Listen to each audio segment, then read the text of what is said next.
I feel like when we were talking about music and the history of soul and R&B and all that stuff, obviously all of this stuff is very connected to Black history and all of this stuff. So like, I think how R&B was always kind of separated in this, you know, oh, well, we have to market it as Black music, but we can't be too racially whatever. So let's call it R&B, rhythm and blues, whatever that means, you know? So I guess like there's always been this part of the Black struggle in the music. Yes. How do you feel like, do you think that maybe it's like both, as in the struggle happens and then they make music, or the music happens and then that informs how people act as well? I think it's a combination. Yeah. You know, if you listen to like Curtis Mayfield and the Impressions and their impact during the civil rights movement, really it's happening at the same time. So whatever the movement is, it affects the music too. Now, not saying they're not going about their business recording soul music, but it's happening at the same time. And, you know, during that time period, especially in the 60s, a lot of things were happening at the same time. You remember, you had the Vietnam War, which is a war that the United States got involved in around 1958, 1959. And it continued up until 1975. Because once the French left Vietnam, United States got involved, and that was going on, right? Then at the same time, you had the boycotts, like the Montgomery boycotts, the sit-ins in North Carolina, walking across the Edmund Pettus Bridge, John Lewis getting hosed down, getting sicked on. All of this was happening at the same time. So it did have, the artists were still doing their thing, but the music did impact meaning what was happening did impact the music. Yeah. It did. So it ran concurrently. It ran together. Yeah. You know what I'm saying? And then do you think that, and you can hear it. Do you think that the music also affected how, I guess, the ferocity of the protest? Like, do you think that if Martin Luther King was out there saying all this stuff, but if there wasn't like other musicians making all this protest music, do you think it would have been as strong? You know what? That's a good question. Maybe it wouldn't have been as strong, but I think they couldn't do without each other. Because remember, you had Bob Dylan. Bob Dylan heavily influenced Sam Cooke. And it influenced Sam Cooke to make a change is going to come. Yeah. Because Sam Cooke was listening to Bob Dylan and his music, and how that music, because remember, folk music was also at this time very prominent as well, along with R&B. Yeah. And the folk music artists were working along with R&B, and it's like it all kind of mixed very well together. Yeah. You know what I'm saying? And it did. I think it couldn't be without each other. We wouldn't have, I don't think the impact of the civil rights movement, not saying it wouldn't be able to exist, but it was a good addition. The music did help to change, because remember, music is a unifier, and it can communicate the message further. Mm-hmm. It can communicate what I say even further. Mm-hmm. Because music can be used to reference the movement through the words. Yeah. You know what I'm saying? Without directly saying ABC. Right. But it can launch whatever's in the air that will get people to listen and move in a certain direction. Yeah. So I don't think they could coexist without each other. Right. And then it still keeps going though, because I mean, obviously it wasn't over in the 60s. It's still not over. And so it's like we still have, I mean, what's going on, and that's right. Like, and Public Enemy. Yeah, exactly. And then how rap takes that's right. the sort of takes the baton. Place. Yes, it did. And I guess no pun intended with the baton with police, but right. Right. But rap music sort of took that and went like, hey, this is what we're dealing with too.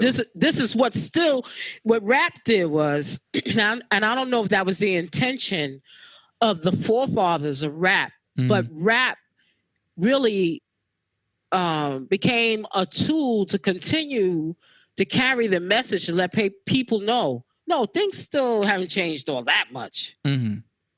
Right. We still having problems with the police, having problems with drugs, having problems with getting a job, because that's exactly what Grandmaster Flash and the Furious Five, the message was about. Yeah, exactly. That's what it was about. And like you said, the message carried the baton to let you know, hey, here in the city, this is what's going on. Meaning, after we did all that marching, how much did it change? And if you think about it, you look at Black Lives Matter, it's doing the same thing. It's saying, we need to shift the camera back. We're still having problems. Hello? Still having problems. Yeah. So hip hop is when you listen to Public Enemy, KRS-One, right? Grandmaster Flash, right? Even some of the gangster rappers, you know what I'm saying? NWA. NWA basically highlighted the police brutality in Los Angeles and what was going on in the hood in Compton and Watts. And it put a picture back on that. A lot of people were very anti-NWA, but NWA, a lot of their music is what they experienced. You know what I'm saying? Yeah. So when you look at that, hip hop has a way of telling the story to let you know, don't think for a minute that things are okay. Okay? Yeah. You know, because a lot of people, you know, of course we went through this thing when they wanted to ban the gangster rappers and all of this kind of stuff. But a lot of times they was telling you the story, what's going on. Yeah. Yep. Who do you think is carrying that baton now? Who are the musicians today that are telling the story in their own way? The ones that I like J. Cole. Because J. Cole, he kind of changed a little bit where he's very earthy. Always like Common. Common been around for a minute, but Common finally got let's say more popular when they did the Rap for Glory. You know what I'm saying? But Common always was addressing that. Another rapper that I like always was tell the street stories, Nas. Right? Even Kanye. Listen to some of his stuff. You know, some of the stuff that he talks about. Yeah. Right? They're you know, trap people talking about trap music, but some of the trap artists, they got skillful wordplay. You just have to listen. But some of the trap artists out here that they telling you what's going on. Yeah. You know what I'm saying? So, you know, you have I mean, Kendrick. Today, I'm enlightened by the fact that you have like my man from California that I like, Kendrick Lamar. Kendrick Lamar. I love him. I love him because he's like a combination of H. Rap Brown rolled together with Stokely Carmichael, right? But he's taken what was going on from where he comes from, and he's bringing it to a theater near you. Yeah. Oh, okay. Not only but that, I like his skillful wordplay. So on the last episode, we talked about how like history and sort of finding out where that stuff comes from. With To Pimp a Butterfly, he had all of that jazz funk in there. Oh yeah. And so he was using all of the history to like make the new music of today and tell the story of today. So that's right. You know, when you listen to Kendrick Lamar, it's like listening to the Ohio Players with a rapper on it. You know what I'm saying? I mean, I don't know. It's just, I just love him. I love his music. I love his style. Very influential guy. And the guy, I can rap with a band.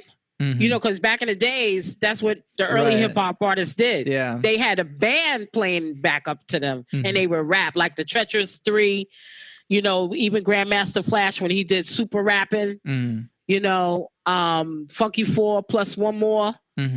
You know, they had bands playing, backing them up. They didn't have all that samplers and they had a synthesizer, but they didn't have like all that sampling. They had a live band backing them up when they sang. You know what I mean? Yeah. Yeah. Well, mentioning actually whenever it kind of started turning into the sampling stuff, I'm reminded of the like Rick Rubin with the Beastie Boys, but then also just all of Def Jam, how that shaped how rap music was presented, and without the band, but more of this sort of front facing style, if you will.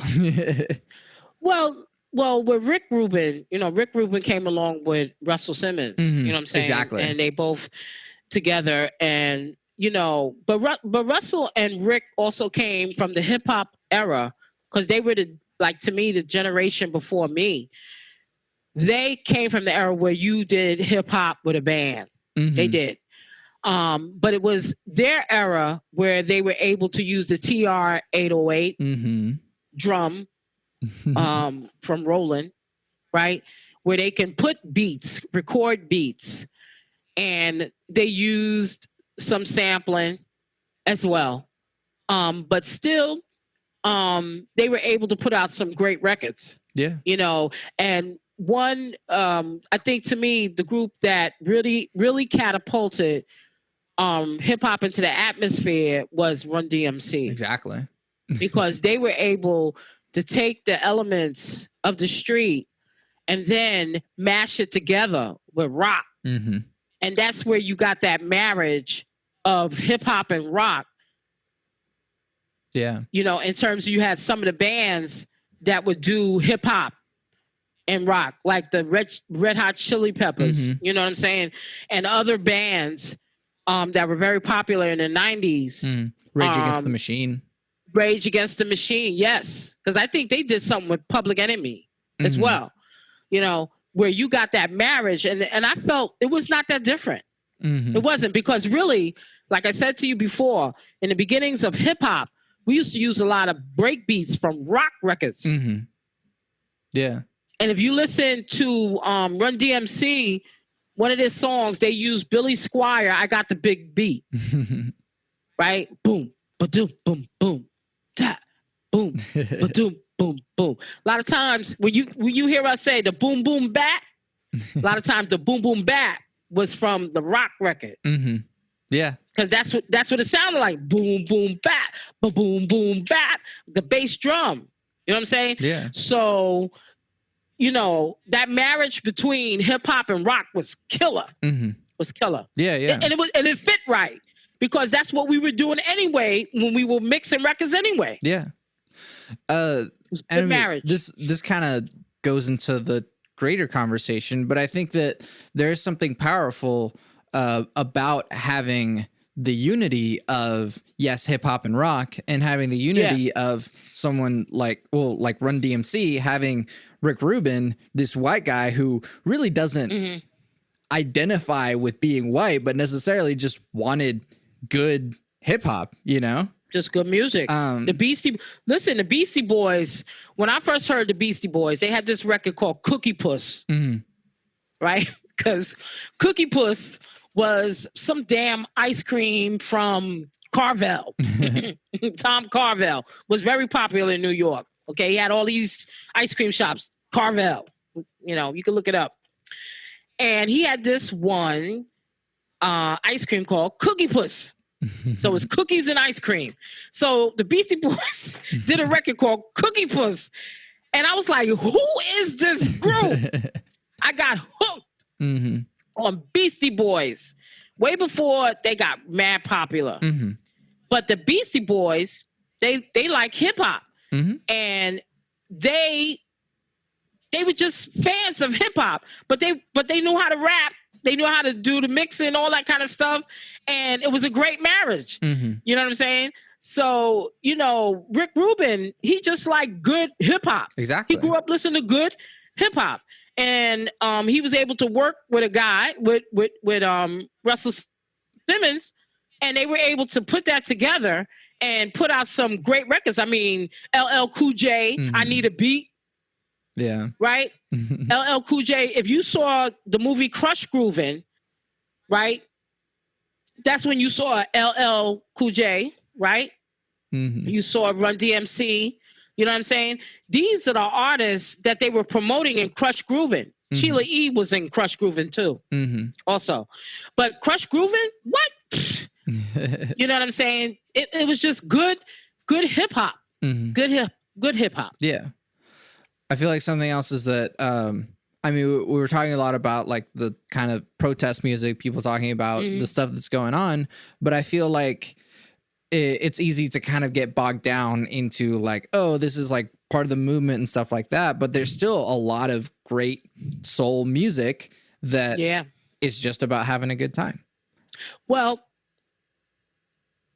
you had, listen, there are many places to go for that. You know, you can go down to Memphis, Tennessee, Stax Records. They put out some great music. Great artists came out of Stax.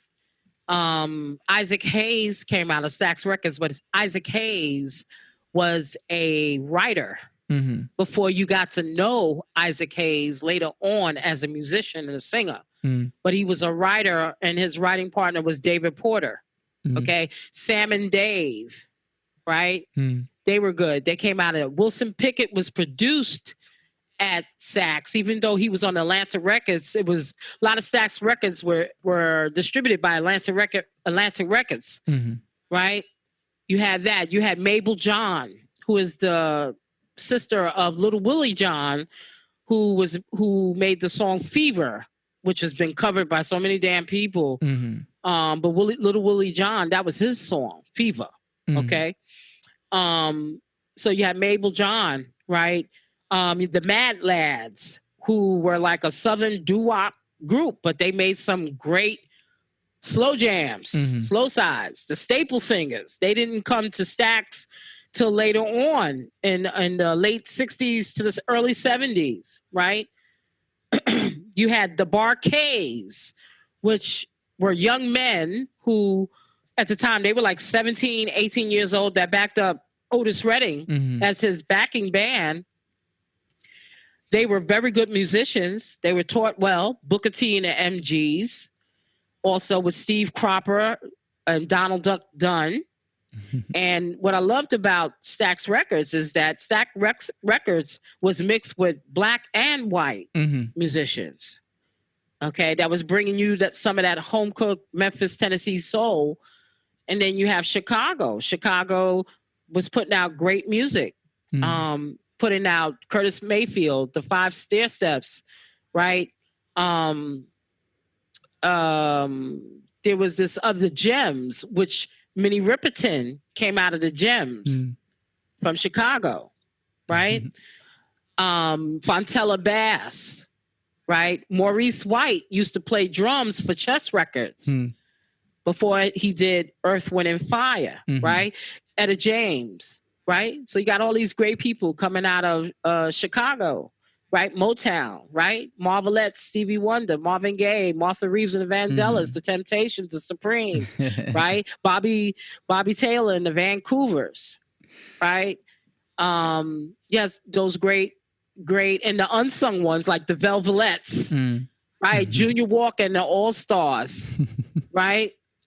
You have those people, and that's Detroit, right? Florida had Betty Wright, Casey and the Sunshine Band, right? You know, there was another guy, Clarence, forgot his last name. He was known for writing songs for like I think he wrote for Gwen McCrae, George McCrae, right? Steve Alamo, right? So, you know, and then California, you know, they had their groups too, you know, Jesse Belvin, the Aladdins, right? I think the Watts 103rd Street Band, right? Sly Stone came from Vallejo, California. Sly and the Family Stone, right? From the Bay Area, right?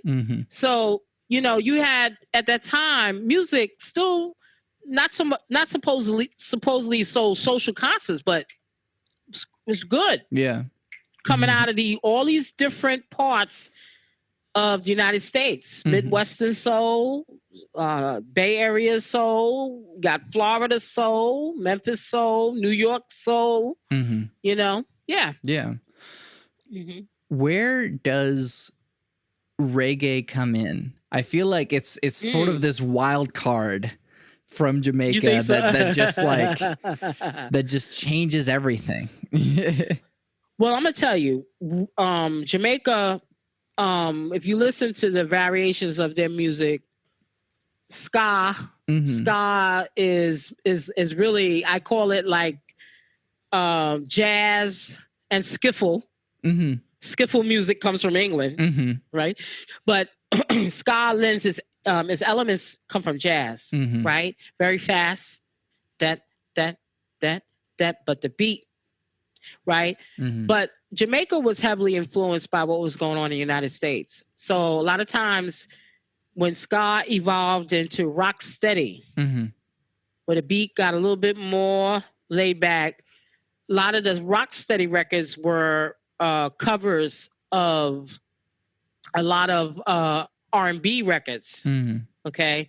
One of the guys like Alton Ellis, Hortense Ellis, right? Even Bob Marley, before he was Bob Marley and the Wailers, right? Toots and the Maytals, the Ethiopians, right? If you listen to the songs, their covers are R&B records. If you like listen to Rocksteady, like take some time to listen to Rocksteady, and you'll hear they're borrowing from a lot.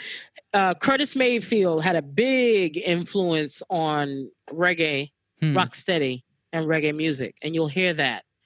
When you listen to Bob Marley's One Love, he's borrowing from People Get Ready from Curtis Mayfield. Listen to the two. Yeah. They're the same, but he calls it One Love. Right. And then reggae itself is a song, because even you can look at the evolution of Jamaican music and see that Jamaican music does change according to what happened in Jamaica. Okay. And the music got harder, edgier. Okay. Because remember, Jamaica became independent in 1962. And at that time, the top group in 1962 in Jamaica was, he's a very popular guy. It'll come to me. The Dragonaires, right? They were in James Bond's movie, Dr. No.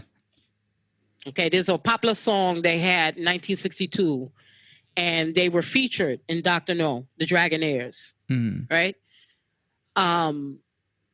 But that symbolized like freedom, independence. But as time went on, the music started getting a little harder.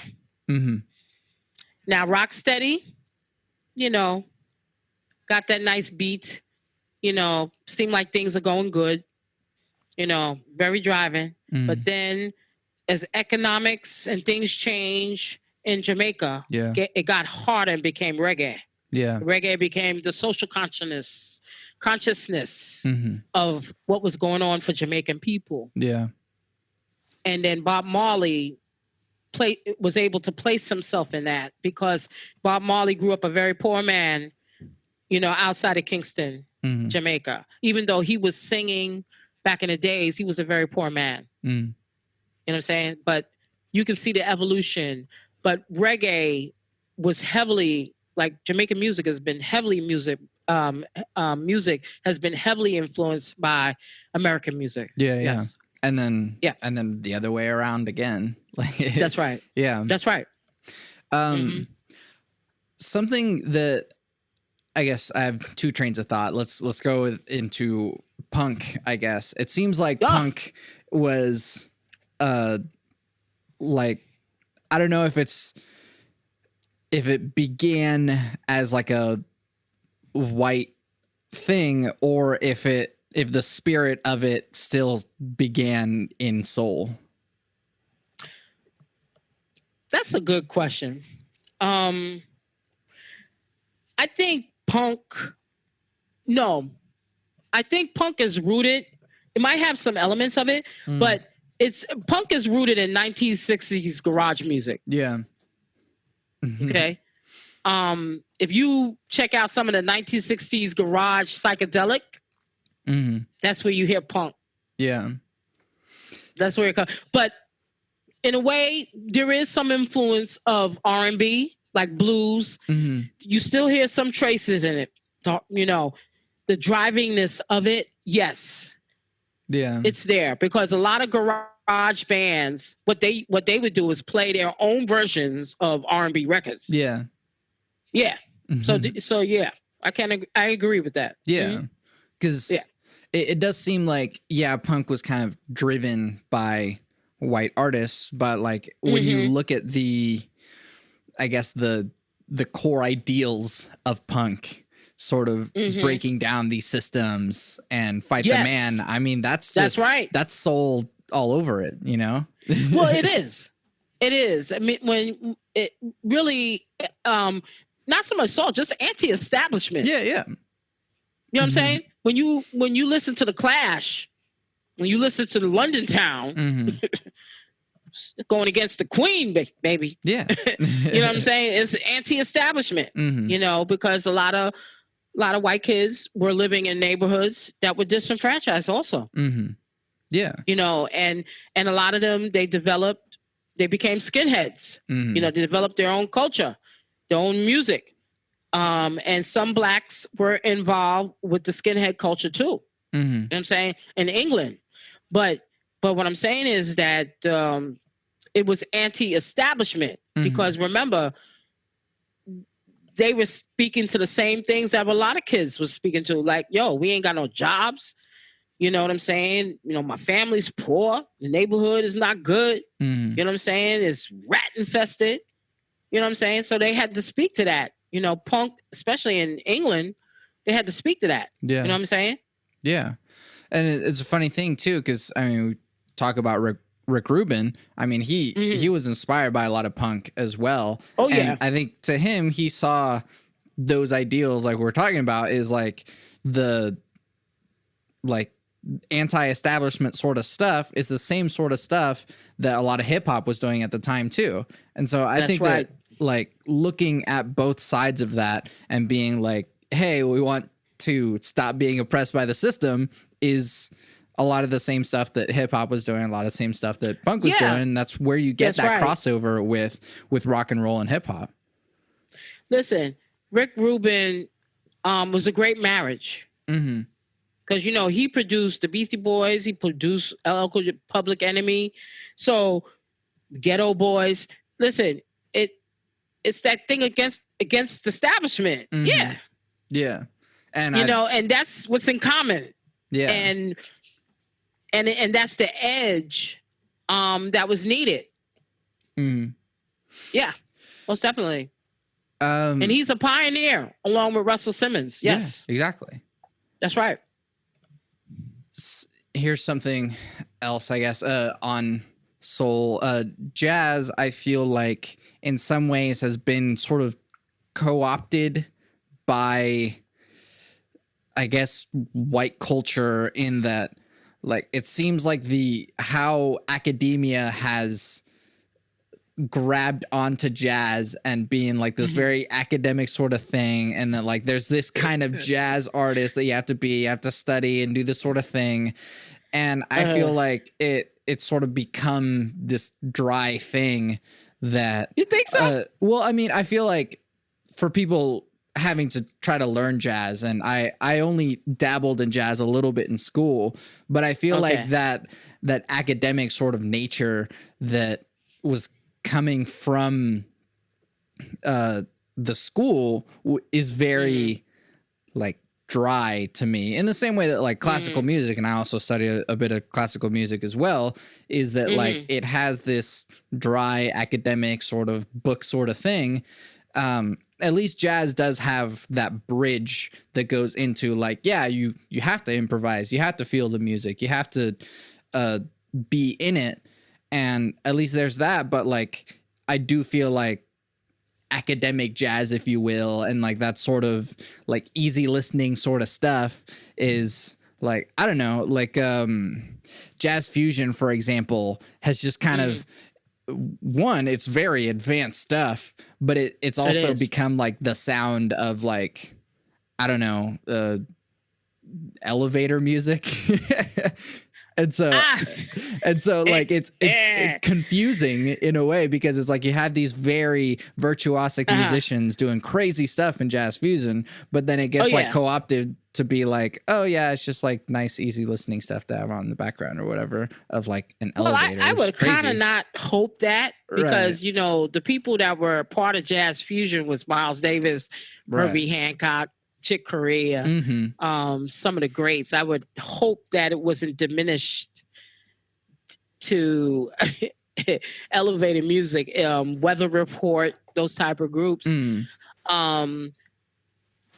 I could see you saying that, that it's something that, you feel it's dry, but really it's not. I think when you play jazz, you just have to play it. Now, they've been able to develop music classes and, programs around it if you want to study jazz. I think when Tito Puente got his start, he studied under the GI Bill with Juilliard. And he studied musical composition, and probably arrangement. All the other stuff he created. But he had to have a foundation to help him take him in the direction that he wanted to go in with Latin music. Yeah. Because Tito did both Latin salsa, but he also did jazz, Latin jazz. Yeah. But a lot of the structure of those two genres was developed because he went to school for that. Yeah. So I can see you going to school to understand composition, arrangement, and theory. I can see that. But whatever else that comes out of that is your creation. Right, yeah. In regards to that. There are some, like the Berklee School of Music, you want to learn composition, arrangement, maybe even production. But like I said, a lot of your greats, they got their training by just playing. Exactly. Okay. Miles Davis did not go to school. He basically learned how to jam with the greats. Yeah. Okay. And the greats that came before him is like the Lester Youngs, right? Lester Young, Dizzy Gillespie. A lot of times you were in jam sessions with these people.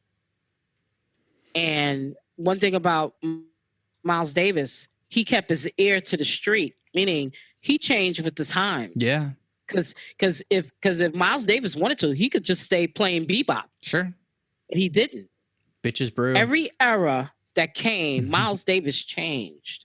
He learned it, incorporated it, and then what was good about Miles Davis, he would always get young musicians, play with them. Like, okay, might have a period where he played with this set of musicians. Then he gets Herbie Hancock and some other musicians. Then he gets Marcus Miller. This is another phase. Yeah. You know, but the only way that a lot of these guys and ladies was able to learn is by playing. Yeah. You would get up on stage, like Lester, I think it was Lester Young. He learned how to play with Dizzy Gillespie, not Dizzy Gillespie, Charlie Parker. Yeah. Okay. He had to get up there and jam, be out there, you know, and learn. So I think what a lot of the universities do now is that they realize they can make money off of this. Yeah. And you go to school, you know, I'm not knocking it. Because, I mean, Juilliard, for you to get into Juilliard, it's like one of the tops. In terms of that, if you want to learn classical composition and stuff like that, which I don't knock it for that. And there are, because even I myself, I was thinking about going to a school before COVID. I wanted to just learn jazz, just to understand the feeling of jazz. Right. You know what I mean? And how me as a bass player can play jazz, because I still want to play jazz. Yeah. I can see me doing that, and I can see you doing that, but and learning jazz guitar and all that, which is nothing wrong with that. But a lot of times, the way you're going to learn is by learning, just doing it and working with somebody that has done it. Right. You know, so I understand where you're coming from with that. A lot of schools making money that way, but there's some people that are learning to become accomplished singers and musicians, and they go to school for that. And this is where they learn the foundation, because remember, when you learn the foundation, you can go anywhere. Yeah. In regards to that, but it really depends on what you're looking for. Right. Well, I do think that, I mean, not just the educational part, but I mean, there's this whole thing of like, they get like jazz bands to play at like corporate events, you know, and have just like, yeah. And so it's like, it's not to completely always make it about a race thing, but it's like white people taking a cool thing like jazz and then just making it boring and accessible background music for their corporate events, stuff like that. Yeah. Well, listen, if somebody hired you, no, I will gladly take money to play The Girl from Ipanema 20 times. Well, you know what? I'm gonna tell you something. This is what another musician told me, right? You're gonna make your money playing The Girl from Ipanema 20 times. Right. That's where your main money is going to come from. And unfortunately, they don't listen to music like you do. They're not going to, you know, you're not going to do Blue Rondo a la Turk. You know what I'm saying? you right. Okay. You're not going to do Bitches Brew. Okay. They don't care about that. So a lot of times you're going to make your money from playing that same damn beat or song, or like, for instance, it's like you got people, don't get me wrong, I like Journey. But you can only some play people Don't just Stop want to Believing hear so many Don't times. Stop Believing. Right. They just want to hear it. Yeah. So if they're going to pay you $2,000 to play Don't Stop Believing, you're going to play it. Okay. Now, what you play with your group and your people is a different thing. It is. And that's just what it is. People want you to play what they remember from their time in their life. you know, may not be what you like, but you getting paid to do it. Right. So, you know, that's a little bit different. Yeah. I'm just giving you some tips. Sure. Yeah, because the guy, when I started doing gigs, he was right. They ain't gonna be sitting up there listening to Sam and Dave. All right. They're not gonna be playing Sly Stone if they know a Sly Stone song. But if you can play The Girl from Ipanema, like you said, which is not now, just to give credit to Carlos Jobim, I do like Brazilian music. I think it's hot. Okay. I definitely like Astrid Gilberto, and Stan Getz when they started doing bossa nova and Brazilian music. That's great music. Okay, the Brazilian music is great music, and I've heard other Milton Nascimento. That stuff I like. Okay, but I understand what you're saying. You know, girl, Ipanema, you know what I mean? But he was right. There are certain songs that people want you to play, and you will play it 20 times. Yeah. Seriously. Yeah. They're not digging it. You know, they're not digging the jazz like you digging it. You know what I'm saying? Well, I mean, I dig all music, but like, you know, you can only have a chocolate cake so many times before like, all right. Listen, once you've been playing now, you'll find that when you go from gig to gig, there's a pattern. there's a particular pattern. What's the ones of music that keep happening for you that you're just like, all right, here we go, don't stop believing again? Right. Yes, that. You mentioned Bon Jovi last time, so I'm guessing "Living on a Prayer." Actually, we've attempted. "Living on a Prayer" is a hard song. No, yeah, it no, really is. I know, but it's very hard. We don't really get requests for that. It might be Rolling Stones. Okay, which is blues. Yeah, it is. Actually, we might get Satisfaction, which. Don't get me wrong. I like Satisfaction. Yeah. Actually, that's our Otis Redding song that actually no, the Otis Redding did the Rolling Stones. Rolling Stones, I do like Satisfaction. That's a good song. I don't know. For some reason, every time I hear that song, I'm like, damn, this shit is killer. Yeah. I mean, for that time, that was a hard record. You know, we'll get that. If it's Don't Stop Believing, it might be Who Says You Can't Go Home. Right, that's another one. Here I Go Again, White Snake. Right, that because you know that was in the commercial. They get crazy. I've done some songs. Everybody Talks. Oh wow, yeah. I've done Everybody Talks. There's a couple more. It's not coming to me right now because I really haven't been practicing all that much. But we've done a lot of songs, and there's some favorites that people like. Now the songs like we've done The Doors. What's that song from The Doors? It's not dun, dun, dun, dun, dun, dun. Oh, Break On Through to the Other Side. Yeah. That's a good song. Yeah. But we don't play it a lot. but that's something out of our catalog. That's, you know what I'm saying? Yeah. That really we don't play a lot. Yeah. You know, because it's really not a favorite in regards to that. We've done Amy Winehouse, Rehab. Yeah. Huh. That's a good one actually. Yeah. Rehab.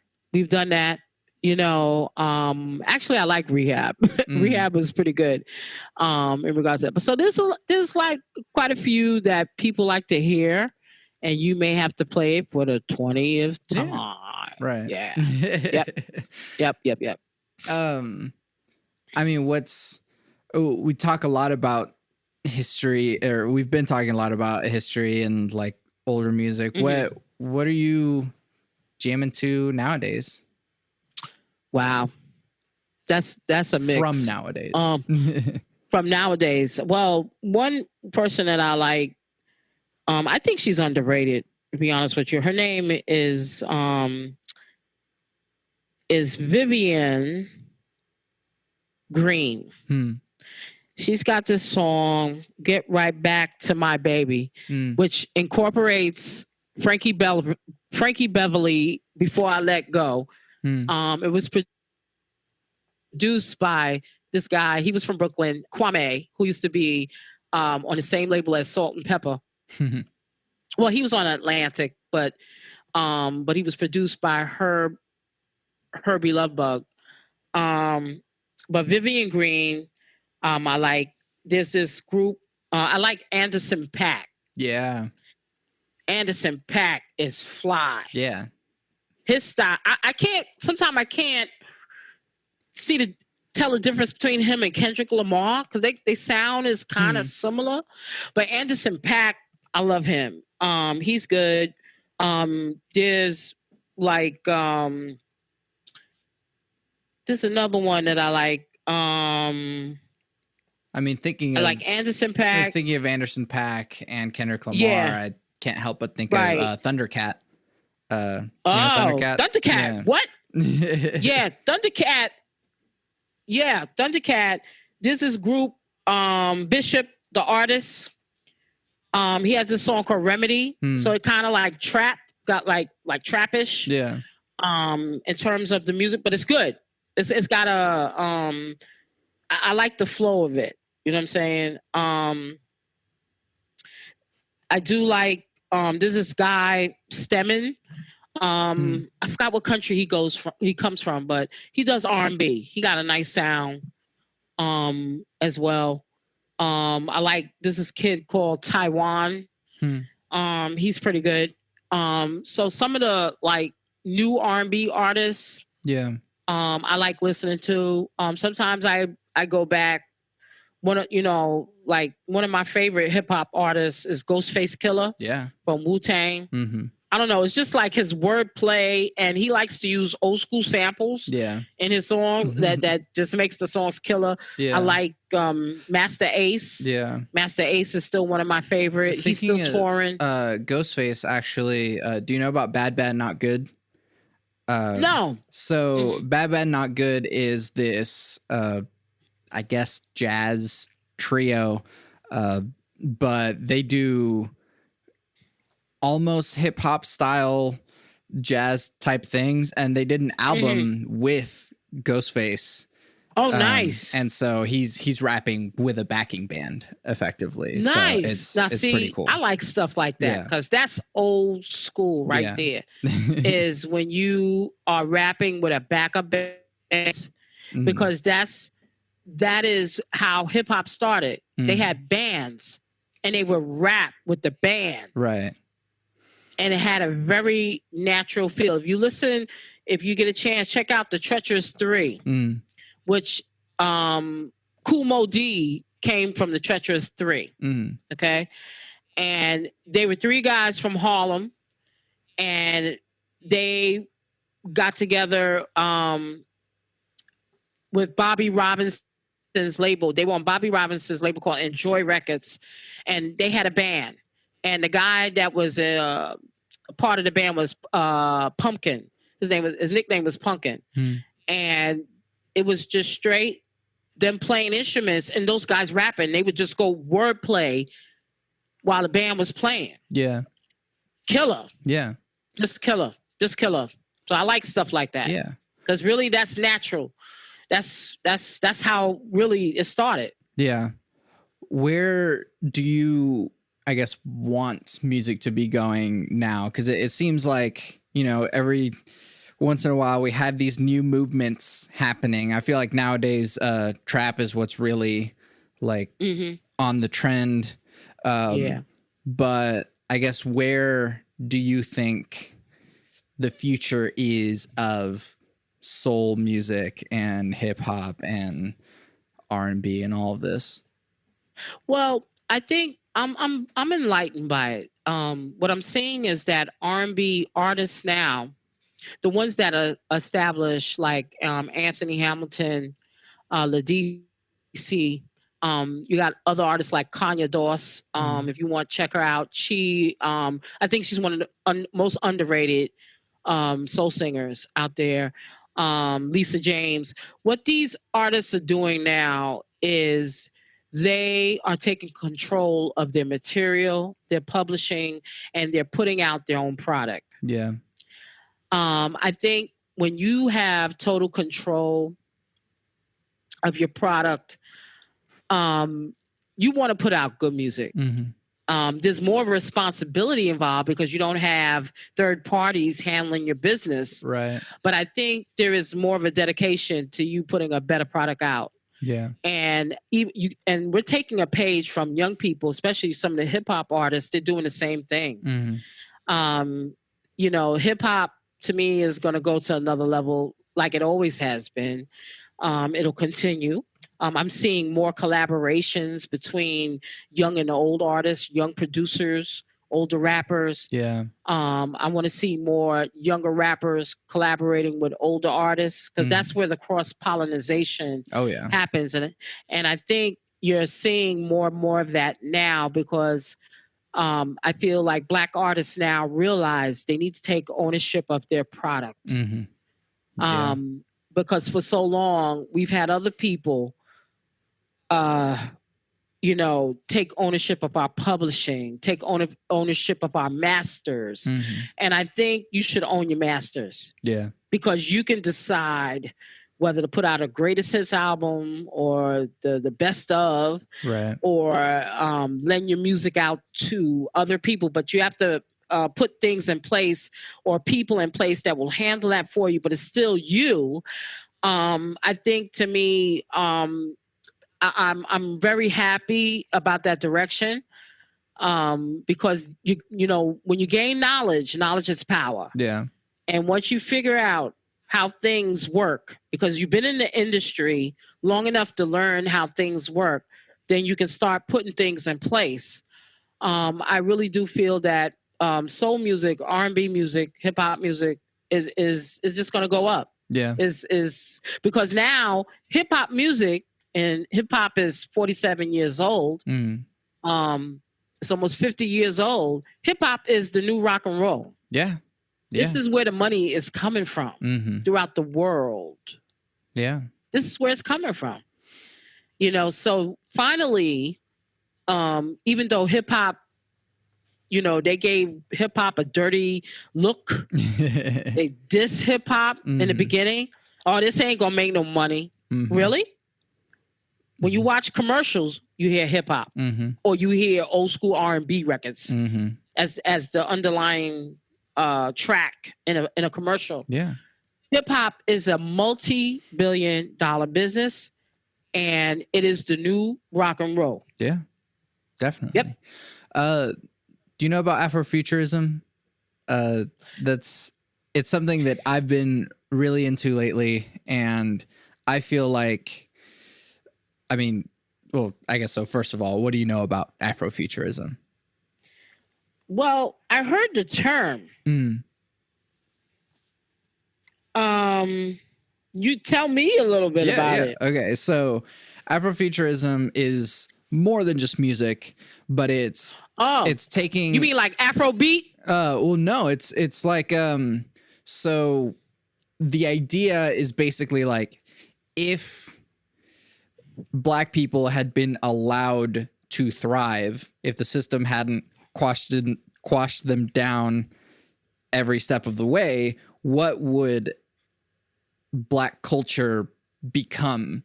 And so Afrofuturism is sort of like, so if you look at Black Panther, for example, Wakanda is that Afrofuturism ideal of like they were untouched by the rest of the world, and they were allowed to thrive on their own. Yeah. And so I feel like Afrofuturism is a beautiful thing because it allows this perspective of having Black artists and Black culture exist outside of the context of slavery, outside of the context of systemic racism, and allows artists to thrive in this sort of new idea of what this sort of peak Afro culture could be.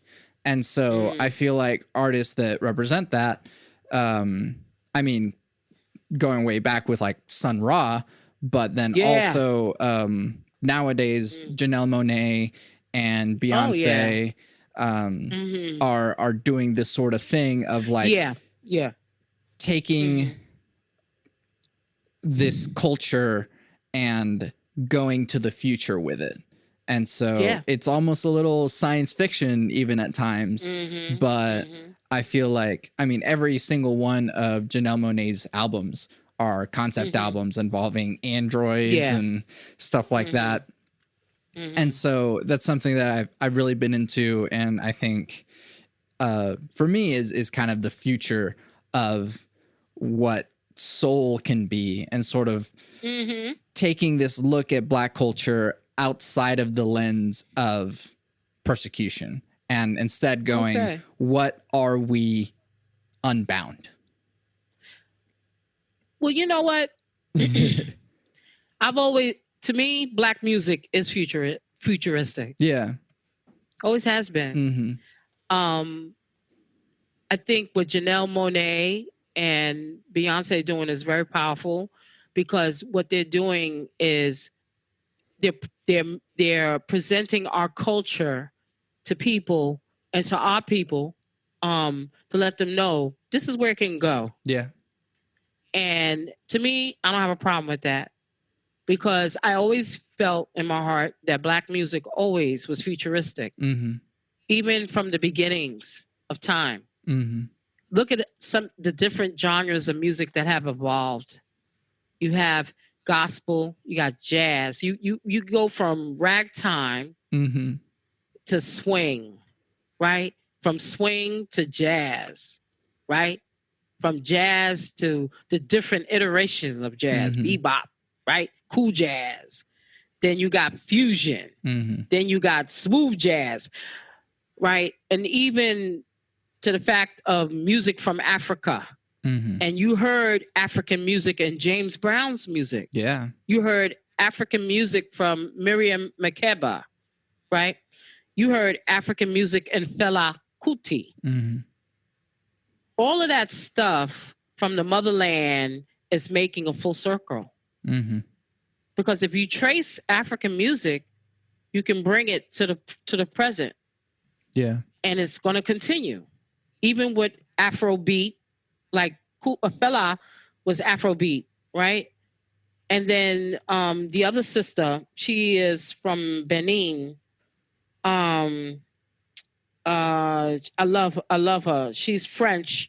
She speaks French, but the thing is, she has been on the forerun of Afrobeat as well, in a different language, you know. But what is happening is that all that music, in other words, we're more linked to Africa than we think. Yeah. People don't want to identify that. That's okay. That's okay. But when you listen to our music and you listen to music in general, a lot of it comes from Africa. When you listen to Latin music, salsa, everything, all of that comes from the motherland. Yeah. So I think we're making a full circle, and we're finally not ashamed, we're proud, and we're going to project into the future that this is where it comes from. Yeah. And this is where it's going. Yeah. You know what I'm saying? Yeah. And that also comes full circle with Black Lives Matter and where we're at now. Oh yeah. And we're definitely pushing forward, and That's you know, right. as long as Black people are treated unequally, then no one is being treated equally. And I agree. I mean, to me, if you can't treat people right, then what's the point? Yeah. How am I going to treat you good and don't treat somebody else good? How does that make sense? Right. Yeah. How does that financially make sense? Right. Think about it. You groove to my music, but then you don't treat me right? What's that? Yeah. but I can groove to your music, but I treat you with respect. Sure. So how does that work?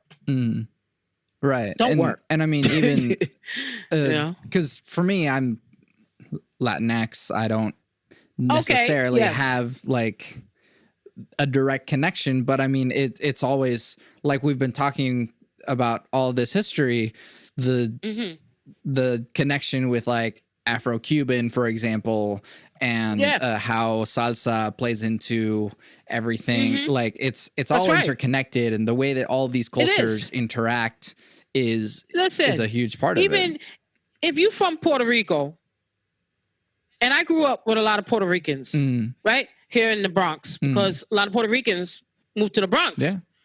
Right? Puerto Rican culture includes the Boricua and Tainos, and also the Spaniards and the Africans. Yeah. So a lot of the indigenous, the African and the European, which is the Spanish, is incorporated in the music. Yeah. You know what I'm saying? You can't get away from that. And even you are Latinx, right? Now, if you're Latinx from California or like I was born in Texas Venezuela or whatever. Okay, now see, that's another thing. I've been to Venezuela. Wow. Okay. And when I went to Caracas and I saw all the different types of people in Venezuela, it blew my mind. I met black people, I met indigenous, I met white Venezuelans. You know what I'm saying? Yeah. You bring all that richness with you. The guy that is, I think, is he still the conductor of the Los Angeles Symphony? I think so, yeah. Dudamel. Right. Yeah. Okay. The guy's a genius. Yeah. The school that he went to wasn't Juilliard, but he learned his craft there. And he was recognized and brought here. So you bring, even in classical music, the elements are there. You bring that with you. Yeah. It comes with you. Yeah. You know what I'm saying? So depending on where you come from, if you mestizo or whatever, you know what I'm saying? You bring all of that with you. And it comes out in the music. I don't care what nobody says. It comes out in the music. Yeah. It does. You know what I'm saying? Yeah. So yeah. You know, that's what's up. Terry, this has been awesome.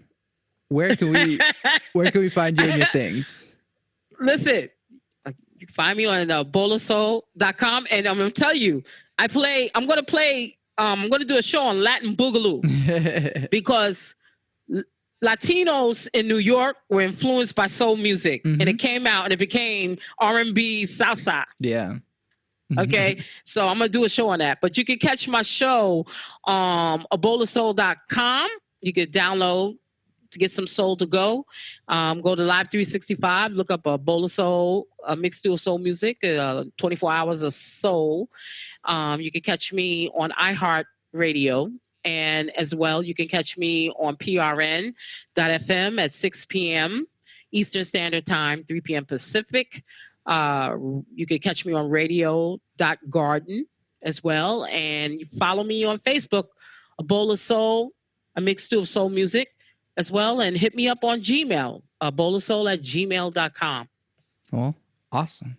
I look forward to checking out all your stuff. I hope that all of my listeners check out all your stuff. And good. This has been a great conversation. I'm so glad. It's been great. Yeah. I enjoyed you. I learned some stuff from you. Keep on doing what you're doing. I like you doing your podcast. And, just keep pushing up. Just go up. That's what it is. Go up, not down. Up. All right. All right. Well, yeah. Thank you so much. You can find everything that I do on my website, SantiagoRamones.com. I make music. Bloom is available now, streaming everywhere. Put it on in the background or show it to your friends so you can all enjoy it together. You can also buy it on Bandcamp and get bonus content so you can sit alone in the dark with your headphones on and listen to the album in its entirety while reading and looking at the bonus content. I also make music with Power Cycle, an experimental electronic trio. Our first completely improvised album, Too Many Damn Cables, is streaming everywhere. To support this podcast, leave reviews, comments, tell your friends about it, and buy my music, because by supporting me, you're supporting the podcast. I always end the podcast with my 3 things. They shape my life philosophy. Those 3 things are: love never fails, it's going to be okay, I might be wrong.